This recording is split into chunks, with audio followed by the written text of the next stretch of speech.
All right, page 3. Now that you've practiced writing and solving equations and inequalities with absolute value, use your knowledge from the beginning of this chapter to consider the inequality, the absolute value of x minus 2 is less than 3. Can you use the process from problem 924 to solve this inequality? No. It's different from solving the absolute value of x minus 2 equals 3 because we know that this one is going to have 2 boundary points.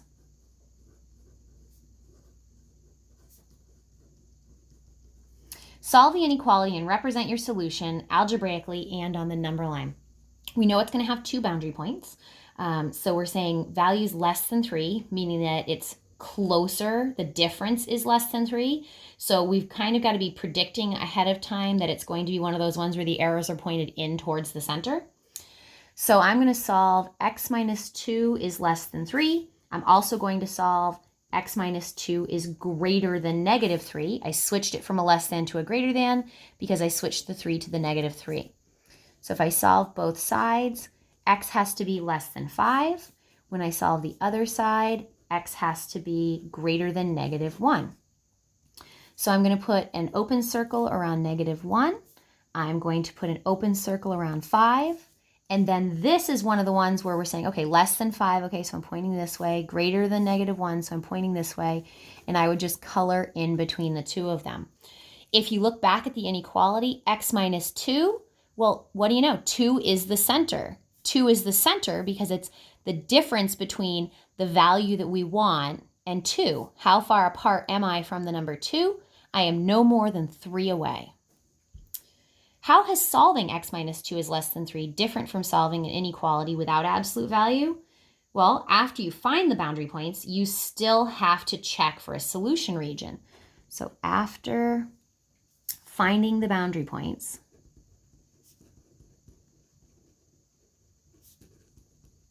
P-O-I-N-T-S, go Mrs. Fraser. You need to find the region that is shaded. So in this case, I could go back in and check a number like 1. Does 1 take away 2? Okay, that would be negative 1. Is the absolute value of negative 1 less than 3? Yes, it is. How about the number 4? 4 take away 2 is 2. The absolute value of 2, is that less than 3? Yes, it is. So I've shaded inside the 2 points, which was the correct region. All right, x plus 2 is greater than 1. Now, when you're looking at these and you see greater than, you're thinking about when I add these two things together, the answer's got to come out to more than 1. I'm going to have arrows pointing out, numbers that are more than 1 away.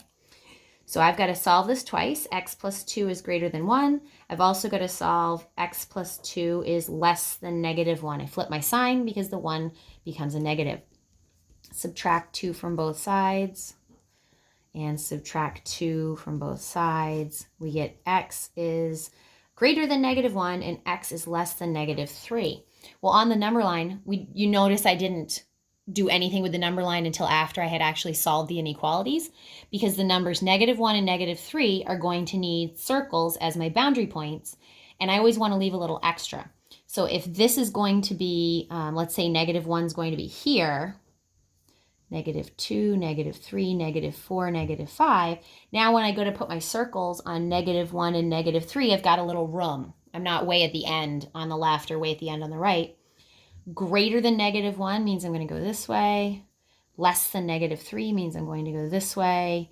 And it did exactly what I predicted it would do. If I'm more than 1 away, and because it's a plus 2, you actually have to think of that as being x minus negative 2. It's the difference between x and negative 2. So negative 2 is at the center, and I'm more than 1 away from the center.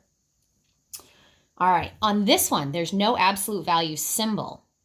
Since there's no absolute value symbol, I'm going to solve it like I would an equation. I would add x to both sides so that over here I have 10x minus 4 less than or equal to 6. I'm also going to add 4 to both sides. 10x is less than or equal to 10. And when I divide both sides by 10, I get that x is less than or equal to 1. Want to put that 1 right in the middle because that is the only boundary point. 0, not negative 0. And is it an open circle or a closed circle on 1? Because it's got that little equal to part, we're going to put a closed circle on 1. Less than or equal to 1 will point to the lower numbers that are less than 1.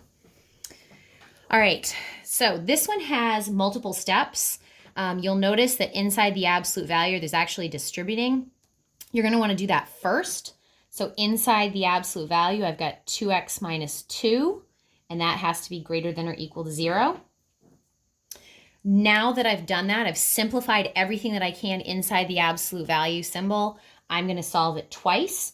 0 is kind of quirky because 2x minus 2 less than or equal to 0. When I go to do the other answer, 2x minus 2 also has to be less than or equal to 0. So this should already look a little bit funny. I'm going to add 2 to both sides. 2x is greater than or equal to 2. Divide by 2 on both sides. X is greater than or equal to 1. If I add 2 to both sides on the other one, 2x is less than or equal to 2. Divide by 2 on both sides. X has to be both greater than or equal to 1 and less than or equal to 1. So if I put a 1 here, and I were to color in a circle on 1, I would have an arrow pointing to the right and an arrow pointing to the left.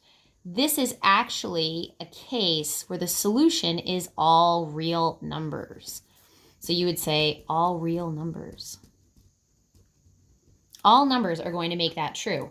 Why? Well, you can actually skip the work on this one. The absolute value of everything is greater than or equal to 0. No matter what happens inside those absolute value symbols, if you got a decimal, if you got a huge number, once you take the absolute value, it comes out positive. So every absolute value is greater than or equal to 0. So this one you actually, once you get the hang of it, you wouldn't have needed to do the work on this one. On this one, I'm going to suggest a similar rationale. The absolute value of blah, blah, blah, blah, blah is less than negative 2. Well, what could possibly be inside there that you could take the absolute value of and get an answer less than a negative? Nothing.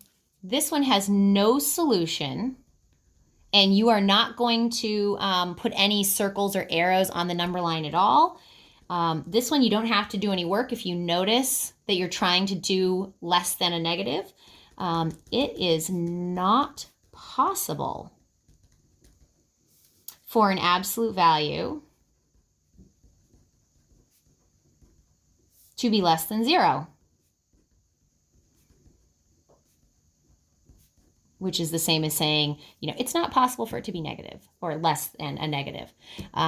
So this one would have no solution. So those are kind of your two quirky examples that you need to pay attention for, especially when you start getting weird things like this and you're like, how can x be greater than or equal to 1 and less than or 1 at the same time? It's all real numbers. So you're always looking for, am I greater than or equal to 0? All real numbers. Am I less than or equal to a negative? Then there is no solution. Thanks, guys. Hope this was helpful. This one, it's often helpful to go back and watch parts of it again, especially page 2. So hopefully you guys are doing okay on this one. And if not, we'll see you online for a video chat. Bye.